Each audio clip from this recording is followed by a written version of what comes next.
The company decided to give everyone a half-month vacation to celebrate securing a major project, which gave me the perfect opportunity to spend time with my wife and child. Ella's homeroom teacher called me today with some surprising news. Neither her uncle nor her mother came to pick her up. Uncle? My wife Emily is an only child. Where would Ella get an uncle from? With so many kids in the class, the teacher must have made a mistake. I didn't think much of it and put on my shoes to go pick up Ella. In the heat of June and July, the concrete roads in my hometown were scorching. I wiped the sweat off my forehead and took out my keys. As soon as I stepped inside, I heard a noise coming from the bedroom. Is my wife home? Ella, eating an ice pop, went to her room. I washed my face and walked towards the bedroom, only to find the door locked from the inside. Strange, why would she lock the door while sleeping?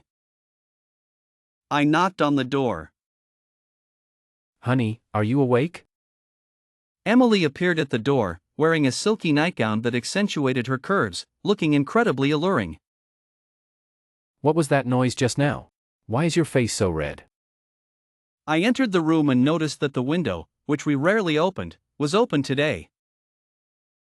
The houses in our town were built haphazardly. When we got married, we specifically renovated and left a window in the bedroom for ventilation. Before I could get closer, Emily stopped me. You must have heard wrong. It's just me here. The weather is so stuffy, even a small window helps a bit. She held my hand and looked at me, and I quickly dismissed my doubts, thinking only of her. Just as things were getting intimate, she pulled up her slipping nightgown, blushing, and pushed me away. It's 5 o'clock, Ella must be hungry. I went to the kitchen to cook. I had been home for 3 days, coinciding with the end of Emily's monthly cycle. Tonight, we could finally have some alone time.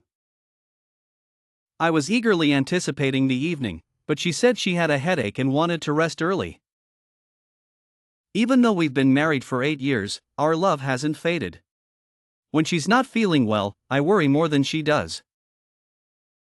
I hurried to find her some medicine, but she wrapped her arms around my waist. No need for medicine. Can you just hold me while I sleep? She still clings to me when she's sick, just like always. How could I refuse? By the way, the shoes in the store are almost sold out. I need to restock in a few days, which might cost around 30,000. I had just received my salary, so I transferred the money to her and we fell asleep in each other's arms. Last month, she asked for 200,000 for store renovations. The store shouldn't need much more money now, right? The next morning, she left early to open the store. I shook my hand, numb from her head resting on it, and accidentally knocked over a water cup on the bedside table. Ignoring the numbness, I got up to clean the table. Water flowed into the drawer, where our marriage certificate was kept. Thankfully, it wasn't damaged. I wiped it dry and was about to put it back when something caught my eye. How could this be? How could this thing be here? I've only been home for a few days, and I haven't even been intimate with Emily, let alone this. After dropping Ella off at school, I pushed through my discomfort and confusion, took some photos, and cleaned the bedroom thoroughly. As a couple admired by everyone, I always believed we were a model pair, especially since we had Ella. I trusted Emily would never betray me. I called her to ask about the items in the bedside table, but she didn't answer. She was probably busy with her thriving business. I made breakfast and took it to her store. On the way, my phone chimed with a notification. Recharge reminder. Hello. You successfully paid 100 yuan on June 17, 2023, at 9:25 a.m. Your balance before payment was 53.35 yuan, and after payment, it is 153.35 yuan. Why is this happening again? It's the third month in a row that someone has inexplicably paid my phone bill. I turned off my phone and arrived at my wife's shoe store. Through the transparent glass door, I saw only my wife and a man inside. He's so stingy, no wonder his wife wants a divorce. My wife's laughter reached my ears. The two of them were engrossed in conversation and didn't notice me outside. He gave thousands, what's a few hundred? Maybe the message was delayed. For some reason, the man's mention of a few hundred yuan and a message made me think of the phone bill. Before I could ponder further, my wife saw me and, despite wearing high heels, quickly walked over, her arms slipping around mine as she welcomed me inside with delight. Why didn't you sleep in a bit longer? It's rare for you to have a day off. I could have managed breakfast myself. She looked at the food in the lunchbox, her eyes crinkling with a smile. I have to leave for something urgent. Nice meeting you. As my wife ate, I couldn't help but think about the morning's events. After much hesitation, I decided to ask her. Wife, what's with the stuff in the bedside table? Her initial confusion turned into a hint of guilt. Honey, don't overthink it. Ella was playing with it as a toy, and I forgot to put it away. Really? She promised to keep those things properly stored in the future to avoid any more awkward situations. I'm not busy these days. You should rest well. I'll pick up Ella from school. In the end, I picked up Ella myself. Was her store really that busy? How could she forget about our daughter? The bustling school corridor fell silent as I accidentally knocked Ella's backpack to the ground. Her test papers spilled out, and my eyes caught a glimpse of a familiar name, David. Ella, who is this David? My heart raced as I recalled that David was my wife's first love and our high school classmate. Ella's puzzled look only added to my anxiety. Mom says he's my uncle. He often takes me to the amusement park and drops me off at school. Ella's words echoed in my mind. Despite the summer heat, I felt an unbearable chill at home. Something was definitely amiss. At 4 a.m, I found myself scrolling through Emily's phone in the dark. My hands trembled as I tried our wedding anniversary as the password, but it was incorrect. Everything seemed to be falling apart. Emily, what have you been hiding? I used her fingerprint to unlock the phone. Her contact list was surprisingly short, just a few friends in Ella's parent group. But there was one contact labeled regular customer. David, so it is him. Their chat history wasn't extensive, but they had been talking for a year. In January, Emily sent him my number by mistake. Wife, someone keeps paying my phone bill. It's so strange. Really? Maybe someone entered the wrong number. Her smile faltered, and she avoided eye contact. I suspected something deeper. Again, at 4 a.m, I opened Emily's phone and clicked into the chat. Stop paying my phone bill. That's my husband's number. I copied it wrong. A 5-minute call followed below. The payments were meant for Emily but ended up on my account. How ironic. 10 years of marriage, and she followed me everywhere. After getting pregnant, she quit her job. I worked while she took care of herself and Ella. But now, everything seemed like a cruel joke. I trusted her so much and worked hard to maintain this family. And now, it's all a joke. Logically, after 3 months of incorrect phone bill payments, either Emily or David should have noticed. But they didn't. Emily's video calls had become less frequent, probably thinking I wasn't paying attention. And David? How could he not notice? The night before Emily went to restock supplies, I told her I was going out with friends and wouldn't accompany her. The next day, I followed her to the toll station and watched her get into a car. The man inside was David. 11 years of belief shattered in that moment. In the rearview mirror, David's mocking smile pierced my eyes. As I watched the car drive away, I gripped the steering wheel tightly, feeling the weight of betrayal and broken trust. The unforeseen reunion. 2 glasses of white wine down, yet the anger and sorrow remained. The bar's atmosphere did nothing to soothe the storm inside me. Are you John? Despite my irritation, I answered the person in front of me politely. Yes, I am. Can I help you? As soon as I nodded, still holding my wineglass, he hugged me tightly and began to cry. My son, I finally found you. Sitting in the luxury car, I was still in a daze, blankly accepting the cards handed to me by the man claiming to be my biological father, one after another. I can't believe it. You're really my father? Yes, John. I've been looking for you for so long. I had dreamed of winning the lottery and becoming rich overnight, or getting a promotion and a raise at work, but I never imagined that my biological father was a billionaire. Watch this video, John. It's how I found you. My father's phone kept playing a video on loop. In the video, Emily was holding my arm, walking through a crowd, with the caption, "The happiest thing." Now, it seemed incredibly ironic. And through this video, you found me. Yes, son. Fate has brought us back together. After leaving the orphanage, I tried to find my biological parents, but there was no news until I was adopted. Later, in high school, I met Emily. She didn't get into college and waited for me to graduate so we could get married. I am so sorry we didn't find you sooner. Please, come home with me. I need time to think and resolve the current chaotic situation. Even sudden wealth can't quell my inner anger. The suspicions. On the way home, I overheard 2 elderly women talking. Who do you think that man who often visits our house is?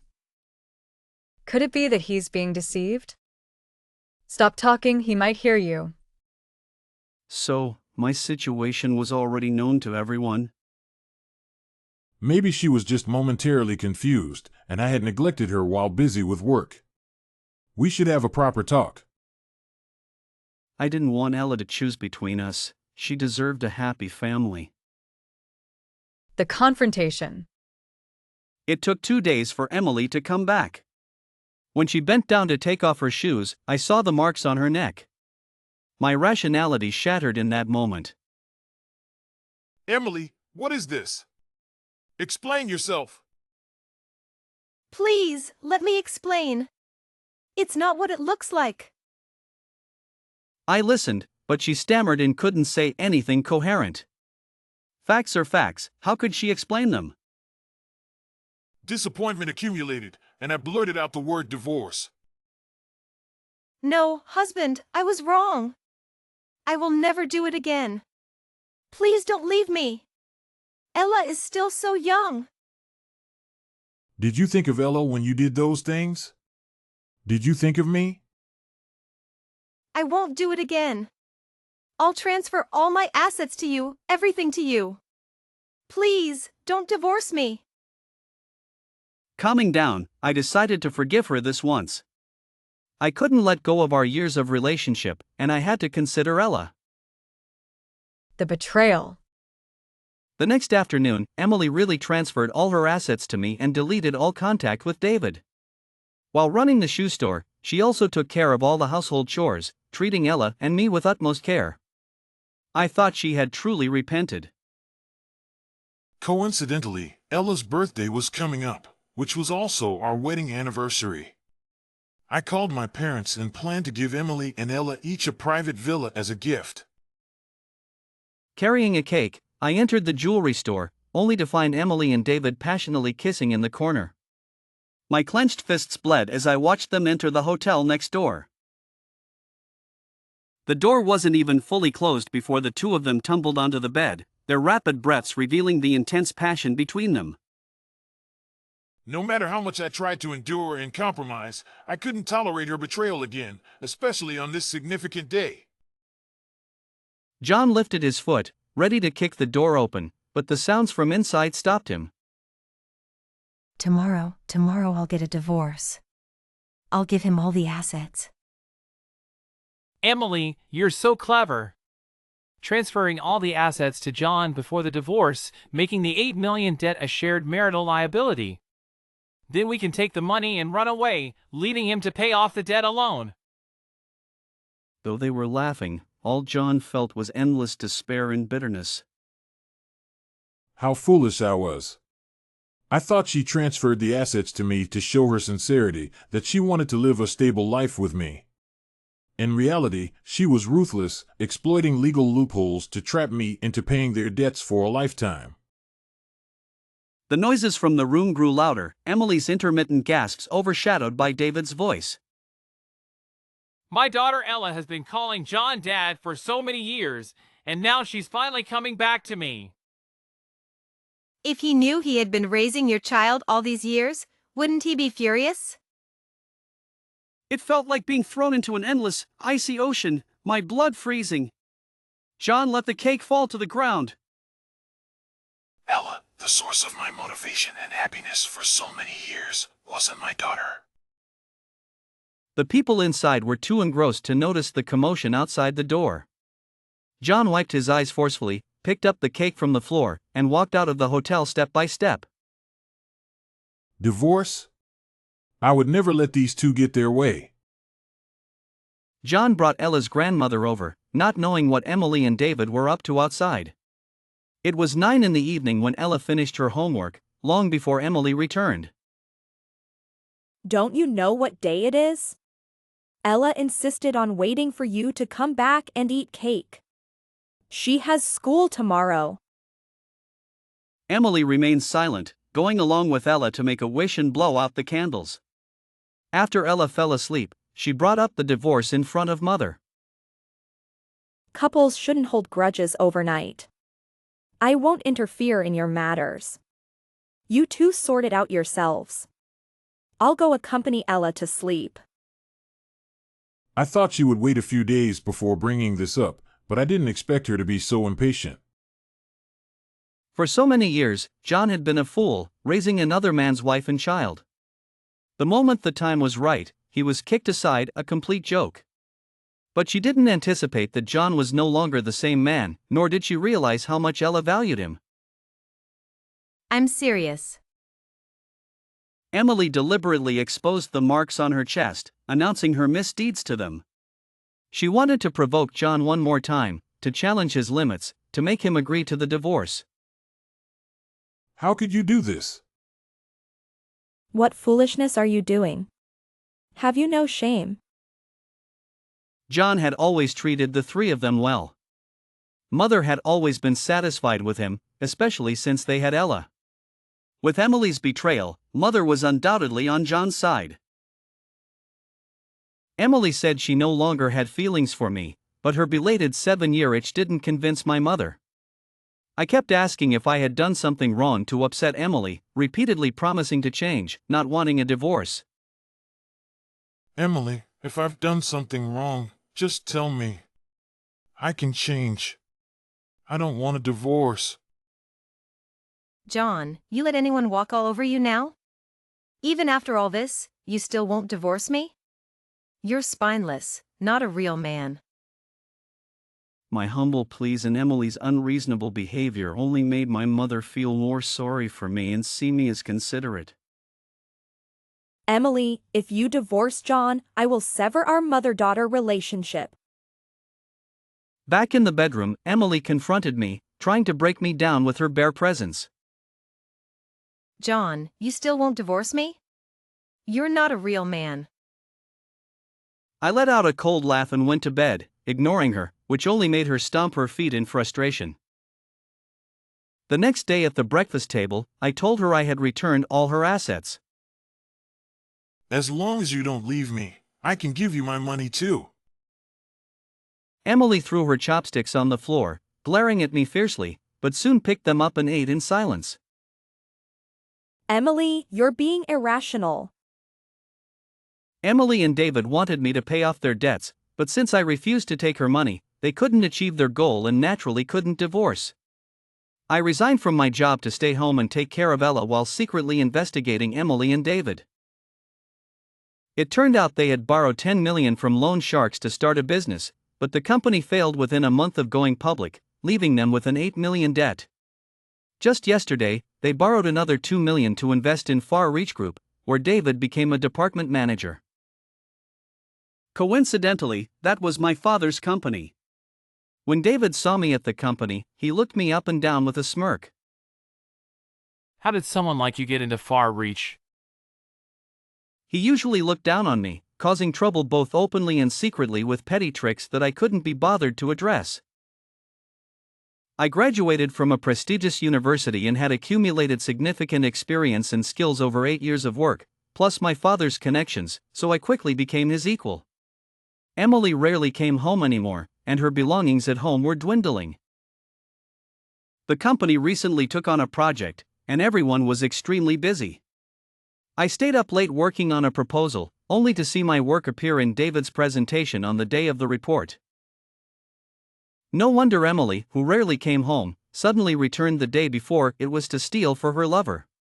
He confidently finished his presentation, and the room fell silent until my colleague, Mr. Wang, stood up.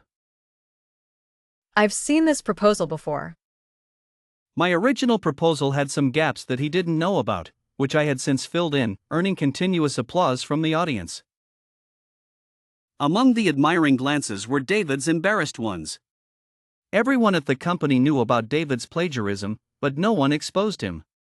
Those who used to be close to him started to distance themselves. By mid-July, Ella was on summer vacation. Since I had to work and Emily wasn't coming home, I asked my mother to come over and take care of Ella. At noon, my mother brought Ella to the company and even brought me lunch. Ella is adorable and well-behaved. No matter what Emily had done, Ella and my mother were genuinely good to me. Looking at them filled my heart with warmth. I took them to the break room, where two young female colleagues enthusiastically led Ella ahead. Ella, let's go. As soon as they opened the door, they quickly backed out. Curious, I looked inside, and Ella ran in, happily calling out. Mommy! Emily and David were disheveled on the couch, staring at us in panic. The air was almost frozen, and everyone present felt an extreme sense of awkwardness. During lunch break, a commotion attracted a crowd of onlookers. My mother-in-law, frustrated and disappointed, pulled Emily to a corner. Her face was flushed with anger. Emily, what do you think you're doing? Get off me. In the struggle, Emily pushed my mother-in-law to the ground, causing Ella to cry in fear. What a dramatic scene, caught in such a situation by her husband and child. How embarrassing. Unbelievable. She even laid hands on her own mother. How could a daughter do such a thing? David has a knack for taking what's not his. Even his wife. What kind of habit is this? I warned her not to touch my mother-in-law. The surrounding comments came one after another, making Emily extremely embarrassed. Emily, don't you dare lay a hand on her again. Emily pushed through the crowd and ran out, cursing me as a coward. You coward! Someone recorded the scene and posted it online, causing a huge uproar. Emily's store was vandalized with rotten eggs and vegetables, forcing it to close. David, whose actions affected the company's image, was directly fired. In just 2 days, they became public enemies. Emily returned home and sold everything valuable, rummaging through drawers to find my bank card, knowing the password was her birthday. She packed several Chanel, Gucci, and Louis Vuitton bags. Tomorrow, we go to the Civil Affairs Bureau to file for divorce, or I'll take legal action. Ella, hiding in the corner of the sofa and wiping her tears, tried to stop Emily from leaving. Mommy, please don't go. Emily yanked her skirt away from Ella's grasp and smashed a nearby cup on the floor. You're making me look bad. Whose child are you, anyway? I rushed forward to hold the stunned Ella. Ella, be good. Go back to your room. Daddy has hidden a gift for you there. I patiently coaxed Ella back to her room, kicked aside the glass shards, and pulled Emily to the door. Tomorrow at 9, you better be on time. From now on, don't bother me and Ella. Her curses were muffled by the closed door. It was time to let go. I waited outside the Civil Affairs Bureau, but Emily never showed up. Instead, a group of burly men approached me. Emily told us to come to you for money. If I were still an ordinary worker, I would have been furious today. However, my father's influence kept them in check. You won't get any money from me. But I have a deal for you. Tell Emily I've signed an IOU and won't pursue the money from you. A week later, Emily and David reappeared in my life. David had a new car, and Emily stepped out arrogantly, followed by a van. What do you mean by this? David, with one arm around Emily's waist and the other in his pocket, ignored my question and confidently replied, John, you need to move out today, or we'll throw your stuff in the trash. David threw the property deed at me, and to my shock, the owner listed was Emily. Narrator, tone, serious. Emily cooperated with his laughter, and I truly understood what it meant for a petty person to gain a small victory. David, tone, unfriendly. 3 cards, $3,000. A man like you, living such a miserable life, is rare in this world. Narrator, tone, cheerful. In our hometown, everyone knew each other. At this moment, people were gathered around us, the environment noisy, and the crowd's enthusiasm for watching the spectacle was higher than for a circus performance. John, tone, angry. This house was left to me by my adoptive father. You two have no right to touch it. Emily, tone, unfriendly. This house is a bit shabby, but we don't mind taking it. We'll call a cleaning service to tidy it up, so there's nothing unclean. Narrator, tone, serious. Hearing this, I couldn't hold back any longer. My clenched fists landed on David. John, tone, angry. Years ago, when Emily was diagnosed with a heart condition, my adoptive father spent his savings to treat her. And now, she allows David to insult my adoptive father. Narrator, tone, serious. As I was pulled away, I was still thinking about the property deed. The deed had always been in my adoptive father's name, and I never thought to change it. In the end, they took advantage of it. David, tone, unfriendly. John, your father passed away. I applied to change the ownership, and it's legally binding. In broad daylight, you attacked us. Do you believe I won't call the police to arrest you? Narrator, tone, serious. Emily's delicate face turned hideous and hateful, as if she wanted to tear me apart. Narrator, tone, serious. 5 o'clock was the time when elementary school let out. My mother brought Ella back, and after hearing the commotion, she understood what was happening. John's mother, tone, angry. You ungrateful wretch. Are you trying to kill me with anger? How am I supposed to face your father and old John in the afterlife?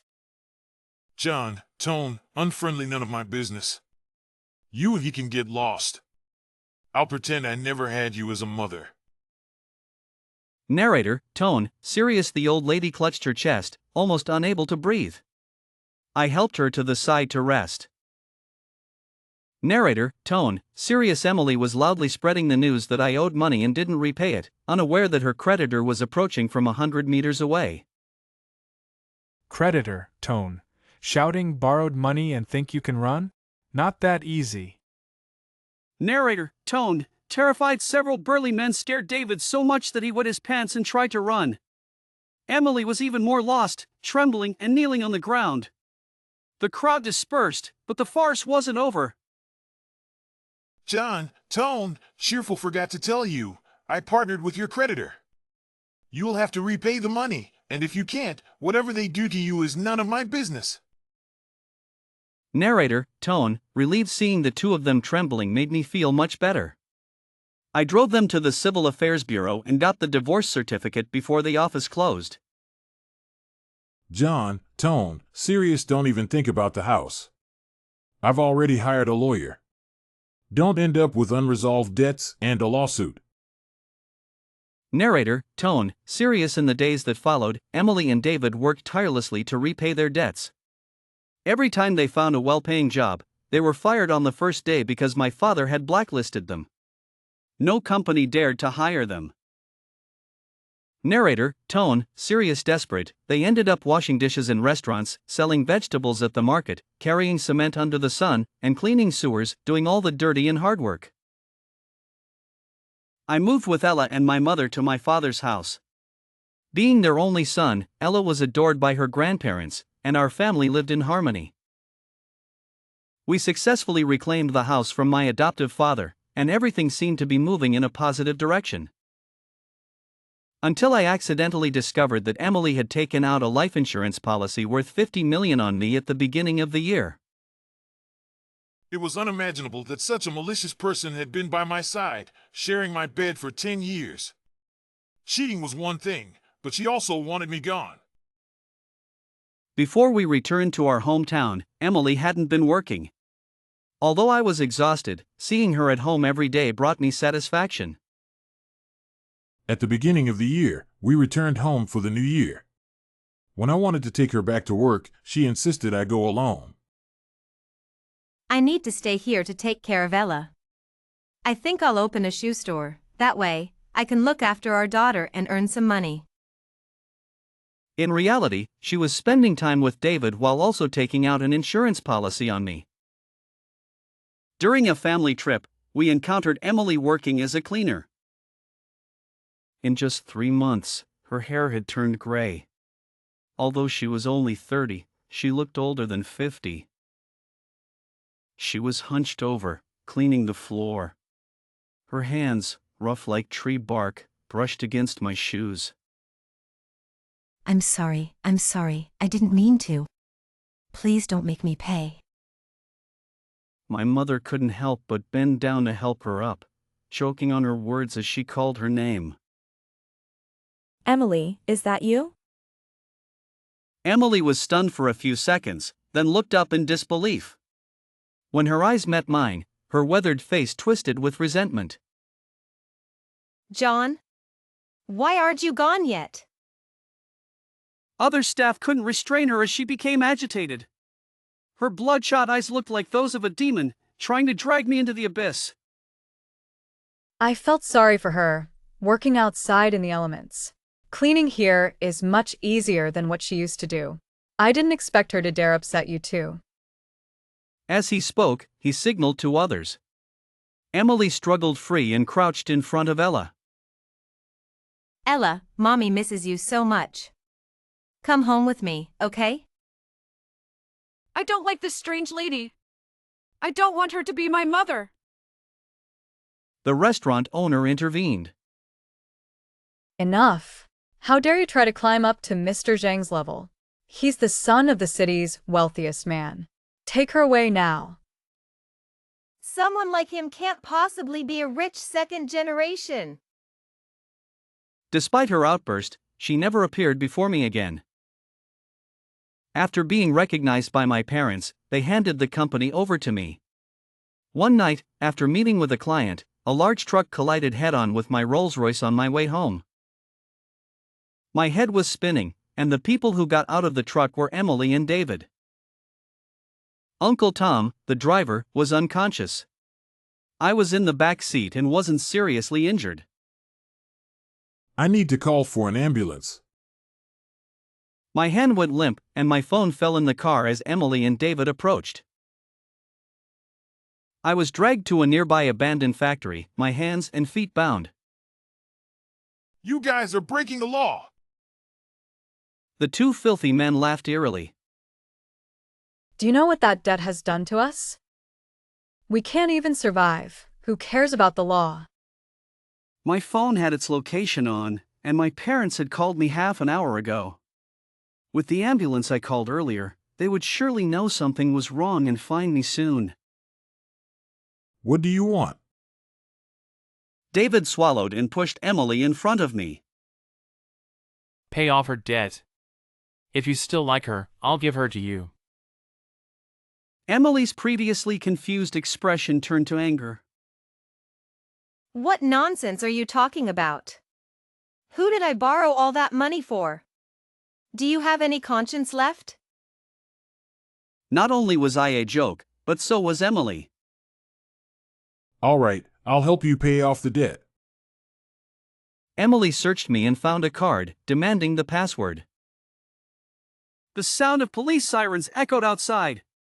Emily was terrified, and David, gritting his teeth, spat and drew a knife from his back, stepping closer to me as I tried to move away. Forget it, the police are here. My life is over anyway. Even if I go down, I'll take someone with me. What good is money if an only child dies at my hands? I calculated the distance, planning to headbutt him, but Emily clung to his leg tightly, preventing the knife from coming down. David, you'll get in serious trouble. Hurting someone will get you in serious trouble. Calm down, we agreed we only wanted money, right? The out-of-control man paused and handed the knife to the woman. Right, I can't hurt anyone.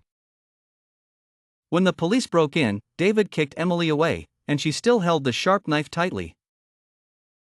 Officer, I surrender. I rubbed my sore wrists as David, with his hands raised, was pushed into the car, and Emily followed.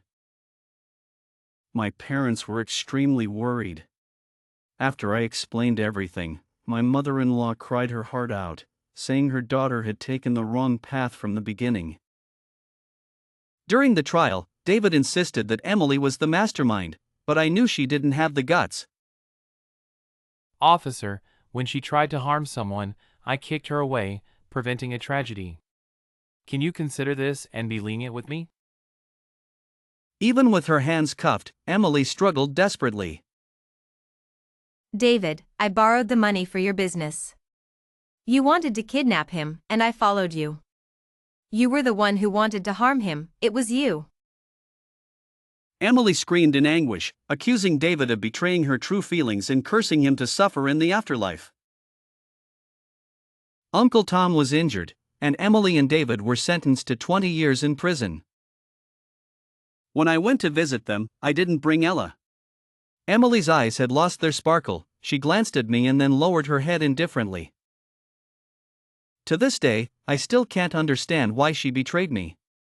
What was it about a man like David that made her do such a thing?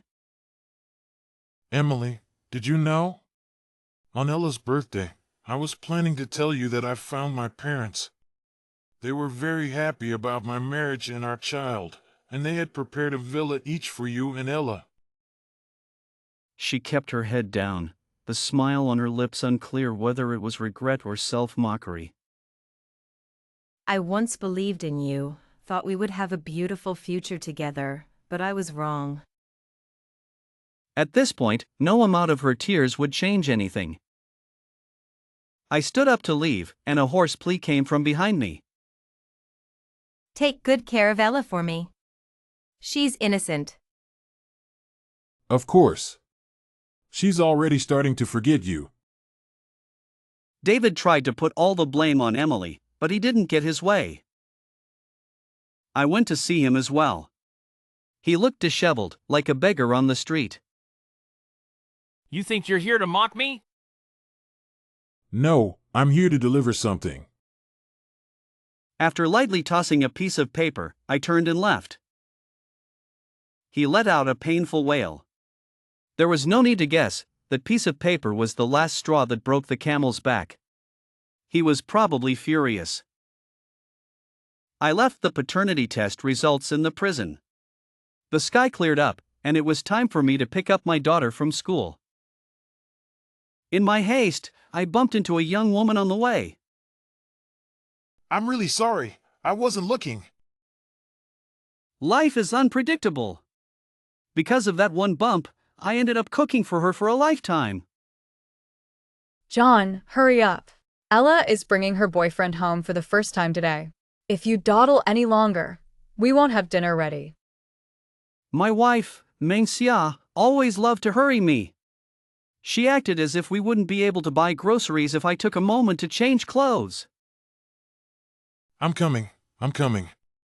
The daughter we've raised for over 20 years is about to be taken away. Even if she gets married, she'll still be our daughter. What are you mumbling about? True enough, at least the young man was the heir of the Jiang family, a suitable match. Carrying the groceries home, Xiaochen had already washed up and was ready to show off his cooking skills. Don't show off if you can't cook. Who are you underestimating? Can my sister's brother be an ordinary person? Just wait for my feast. Outside, the winter sun was warm and the house was bustling with activity. This was the life I enjoyed the most.